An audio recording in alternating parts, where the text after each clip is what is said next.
अहम खबर से यहां पर आपको आगाह करेंगे कि आजाद कश्मीर के कानून साज असेंबली में आटे बहरान पर गर्मा गर्म बहस शुरू हो चुकी।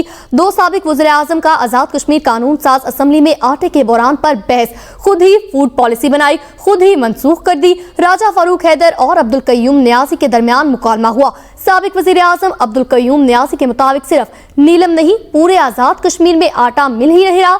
सीनियर वजीर कर्नल रिटायर्ड वकार नूर ने कहा कमेटी बनी हुई है, एक हफ्ते में इस हवाले से ऐवान को जवाब दे देंगे। मजीद तफसीलात जानते हैं मकसूद अब्बासी से। जी अपडेट कीजिएगा।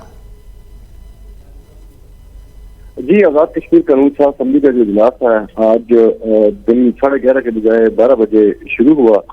तो साबिक इस इजलास में जो सबसे पहले जो अच्छी बात रही वो हुर्रियत कॉन्फ्रेंस के जो लीडर हैं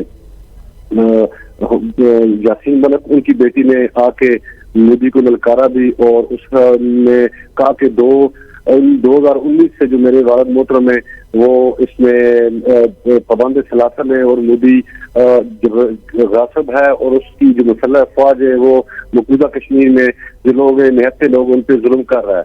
तो उसके बाद जो कानून साज असेंबली का जो दूसरा जब इसमें ऑप्शन जो रुख शुरू हुआ तो उसमें साबिक वज़ीर आज़म आजाद कश्मीर राजा फारूक हैदर खान और साबिक वज़ीर आज़म सरदार अब्दुल कय्यूम खान नियाज़ी के माबेन आटे पे बहस शुरू हुई। जब आटे पे बहस शुरू हुई तो उसमें मेंबरान असेंबली जो दीगर है उन्होंने भी हिस्सा लिया, लेकिन जो राजा फारूक हैदर खान है उन्होंने इसको अब्दुल कय्यूम खान नियाज़ी कहा कि जब आप वज़ीर आज़म थे तो तब आपने आज फूड पॉलिसी बनाई और जाते जाते उस फूड पॉलिसी को खत्म भी कर गए और अब कह रहे थे आजाद कश्मीर में आटा नहीं मिल रहा, मैं चक्की से आटा ले रहा हूँ। इस पर कय्यूम नियाज़ी भी थोड़े सीख पा गए। उन्होंने कहा जी आप हर जो बुरी बात होती है वो अपनी तरफ ले जाते हैं, जो अच्छी बात होती है वो ईवान में होने नहीं देते।